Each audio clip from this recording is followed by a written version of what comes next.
జోగులాంబ గద్వాల జిల్లా కేంద్రంలో దేశవ్యాప్తంగా మంగళవారం ప్రభుత్వ రంగ బ్యాంకులు 5 రోజులు పని జీవో జారీ చేయాలని రోజు పనిభారం ఎక్కువ అవుతోందని అందువల్లే ధర్నా చేస్తున్నట్లు వారానికి 5 రోజుల పని విధానాన్ని వెంటనే అమలు చేయాలని కోరుతూ బ్యాంకు యూనియన్లు పిలుపునిచ్చింది.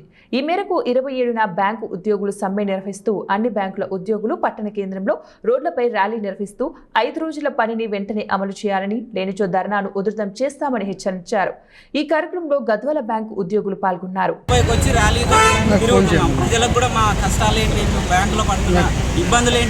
మా డిమాండ్స్ ఏంటి తెలియాలన్న ఉద్దేశంతో రోడ్డుపైకి మేము వచ్చి ర్యాలీగా తిరుగుతూ ధర్నా పెట్టుకున్నాము.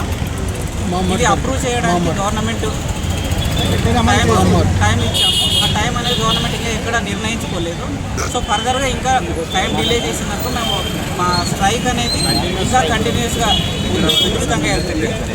ఫర్దర్గా ఏంటంటే గవర్నమెంట్ 24/7 డిజిటల్ ఛానల్స్ అవైలబుల్గా ఉన్నాయి అని చెప్పేసి అంటున్నది. బట్ ప్రాక్టికల్గా మాత్రం 5 రోజుల పని దినాలు ప్రొవైడ్ చేయడానికి వెనుకడుగు వేస్తున్నారు. డిమాండ్ ప్రభుత్వం మేము 2 ఇయర్స్ నుంచి దీనికోసము చాలా రైజ్ చేస్తున్నాము, కానీ మాకు అది ఇంప్లిమెంట్ చేయట్లేదు. అది ఇంప్లిమెంట్ చేస్తే మేము ఇంకా కొంచెం బెటర్గా మంచిగా చేయగలము. Work life balance, family balance ఇవన్నీ మంచిగా చూసుకొని మేము 5 డేస్ బ్యాంకింగ్ కోసం గత 2 సంవత్సరాల నుంచి కూడా ప్రొటెస్ట్ చేస్తున్నాము. ప్రతి సెంట్రల్ గవర్నమెంట్ జాబ్ కూడా 5 డేస్ వర్కింగ్ డేస్ ఉంటుంది. సో మా